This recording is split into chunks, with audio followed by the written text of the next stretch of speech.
number one is ask the work. And I know this to be a great mantra, right? An incantation, an in the moment mantra that really just clarifies for me when I'm starting to ruminate and ask the work, ask the work. So I go to the work and I look at the pages before and the chapter before and the chapter after, and I think about what I've just changed, and I'm communing with the work, and not to be so attached to to this is how it first came up in your imagination. Well, over a period of 12 weeks, that's going to change. Again, it's just like a relationship. People aren't the same all the time. I mean, there's some core, there's fundamentals that you can rely upon, you can anticipate, but depending upon the context and what time of year it is, what else they have going on in their lives, they present different faces. Well, it's no different, right, with this relationship. Depending upon where I am, depending upon how much time the book has had to bake since I last looked at a particular chapter. But what's important here is that that shift happens, again, that happens within the context of a structure that we have set up here. And that's really important, or else you would just totally get lost in the weeds. So I understood that, yeah, I didn't have to blow up the whole novel.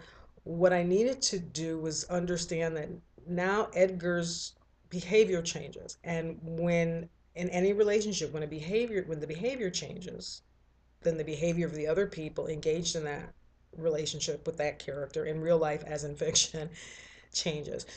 So those 2 points, right? I didn't have to blow up the whole novel. What I needed to do was go to the work.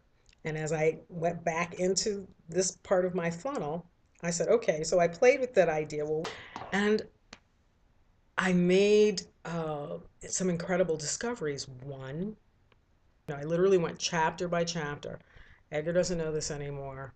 So then that means that this doesn't work because X, Y, and Z. So what will work? And that's when again, at this level of the funnel, I began to realize it either goes away, it gets a transition, it gets a slight modification, uh, but it wasn't like total rewrite. And I knew that only from going to the manuscript. There was no way on God's earth that I could have figured that out from out here. And so that was huge for me, and it calmed me down, because one of the reasons I came up with this whole idea of have a ball is because I did have a lot of anxiety going to the page, and I didn't know if I could create this whole world out of my imagination. And everybody says breathe, it calms you down, but nobody really says why. Well, the vagus nerve, okay? It runs, from your brain, from the cranium, all the way down, neck, solar plexus, intestines. That's why when you get anxious, you feel it in here and you have to go to the bathroom. That's that vagus nerve, honey, to on the Macarena. Well, in the same way it can get agitated, it can also be chilled out. So I breathe, I engage my body, and then I ask the work. Not always in that order, but I ask the work.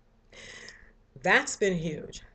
The next thing I'm going to share what I've been doing in terms of this revision process. And again, a function of my personal deliberate practice. And this is what I'm taking away from it. If it works for you, I'm thrilled.